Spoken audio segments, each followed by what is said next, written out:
আসসালামু আলাইকুম গায়েস, আশা করি সবাই ভালো আছেন। আমি মোহাম্মদ মিরাজ হোসেন, আপনারা সবাই আমাকে চিনেন।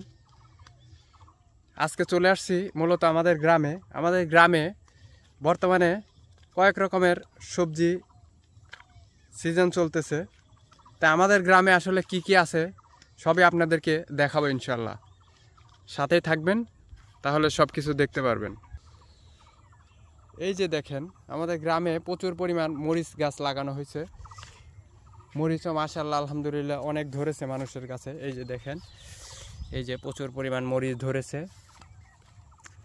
মরিচের দাম যদিও এবার কম, এই কারণেই এবার মোটামুটি সবাই মরিচ গাছ লাগাইছে। আর এই যে এইগুলো হচ্ছে নিপিয়ার ঘাস। এই ঘাসগুলা আমরা লাগাইছি, আমাদের বাড়িতে দুইটা গরু আছে, সেই গরুর জন্য মূলত এই ঘাসগুলা লাগানো। এগুলা এই যে এই পাশ থেকে কেটে কেটে খাওয়ানো হয়েছে। এই যে দেখেন মরিচ ধরছে, অনেক সুন্দর সুন্দর মরিচ ধরেছে। সব গাছেতেই প্রচুর পরিমাণ মরিচের ফলন আসছে। গাছ যেমনই হোক, বাট মরিচ অনেক সুন্দর ধরেছে। এই যে একজন পাট লাগাইছে, কিন্তু পাটগুলো বেশি ভালো হয় নাই। এগুলো পরিষ্কার করে দিলেই, ইটি করে দিলেই পাট হয়ে যাবে। আবার এই পাশ দিয়ে দেখেন, এই যে আরও মানুষ এই যে পাট লাগাইছে, পাটগুলো বড় হয়ে গেছে, দেখছেন একদম সবুজে শ্যামলে ভরপুর।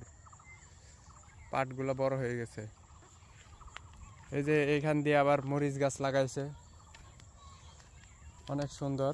এই যে আশেপাশ দিয়ে মরিচ গাছ, অনেক মরিচ গাছ লাগানো হয়েছে। ওই দিক দিয়ে নিপিয়ার ঘাস লাগানো হয়েছে, অনেকেই লাগাইছে। ঠিক আছে, পাশ দিয়ে দেখেন তিলের ক্ষেত করা হয়েছে প্রচুর পরিমাণ। এই যে দেখেন তিলের ক্ষেতগুলায় কি সুন্দর, এই যে তিল হয়েছে অনেক সুন্দর।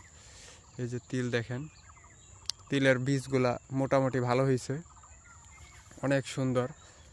এই তিলের ক্ষেতে ফুলগুলা অনেক সুন্দর দেখা যাচ্ছে।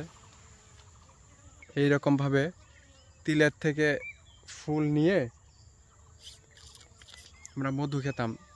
তিলের ফুলের মধ্যে মধু থাকে, মৌমাছি মধু সংগ্রহ করে তিল থেকে। দেখি একটা পাই নাকি।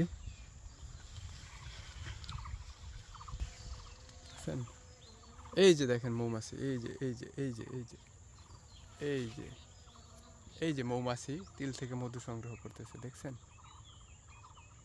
একদম খুবই সুন্দর। ওরা একদম ভিতরে চলে যায়, তারপরে সেখান থেকে মধু কালেকশন করে। অসাধারণ দৃশ্য। এখন বর্তমানে তিলের সিজন, তো এর জন্য তিলের ফুল থেকে তারা মধু সংগ্রহ করে। এগুলা কারা কারা খেয়েছেন অবশ্যই বলবেন। তিলের ফুলের মধুগুলা একটু তিতে তিতে হয়, সরিষা ফুলের মধুগুলা একটু তিতে তিতে হয়। এই যে দেখেন চারপাশ দিয়া তিল আছে, পাট আছে।